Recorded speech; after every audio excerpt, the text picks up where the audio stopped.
Hi అండి, mango season అయితే వచ్చేసింది కదా. మ్యాంగోస్ ఎంతమంది టేస్ట్ చేశారు? నేనైతే పచ్చడి కోసం పుల్ల మామిడికాయలు అయితే తీసుకొచ్చి పెట్టాను. ఇంకా పచ్చడి అయితే పెట్టలేదు. ఇంకా చాలా పుల్లగా ఉన్నాయని చెప్పి పిల్లలు అడిగినా ఇవ్వలేదు. ఇంకా ఈ మామిడికాయ అయితే లక్కీ క్రికెట్ ఆడుతుంటే బాల్ తగిలి కింద పడిందంట.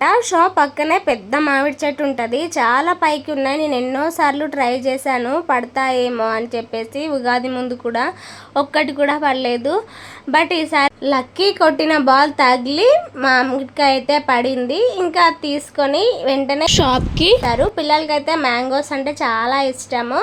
ఇంకా పైగా ఇంట్లో పెట్టుకొని కూడా వాళ్ళని టేస్ట్ చేయనీయలేదు, ఎందుకంటే చాలా పుల్లగా ఉన్నాయి, తినరు, ఎక్కువ వేస్ట్ చేస్తారని చెప్పేసి ఇవ్వలేదన్నమాట. నేను ఈ మామిడికాయ అయితే ఆఫ్టర్నూన్ తీసుకొచ్చాడు. ఆఫ్టర్నూన్ అప్పుడే ఫ్రిడ్జ్లోంచి మజా తీసుకొని తాగారు. మజా తాగిన తర్వాత వెంటనే మ్యాంగోస్ ఫ్రూట్స్ తినకూడదు అని చెప్పేసి చూపిస్తున్నారు. చాలా వరకు ఫ్రూట్స్ అయితే తినకూడదు అంటున్నారు. మరి ఈ మ్యాంగోస్ తినొచ్చో లేదో అని చెప్పేసి ఆఫ్టర్నూన్ ఇవ్వలేదు నేను. ఇవి ఆఫ్టర్నూన్ అలాగే ఫ్రిడ్జ్లో పెట్టి ఈవినింగ్ అయితే కట్ చేసి ఇచ్చాను. మార్నింగ్ స్వీట్ కార్న్ కోసమని ఉప్పు కారం కలిపి పెట్టాను అనమాట.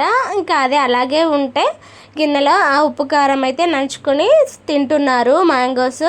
ఇంకా చాలా అయితే చాలా బాగున్నాయి, టేస్ట్ అస్సలు పుల్లగా లేదు, చాలా టేస్టీగా ఉన్నాయి మామిడికాయలు అయితే. ఇదండి ఈరోజు మీ వ్లాగ్. నచ్చితే లైక్ అండ్ సబ్స్క్రైబ్.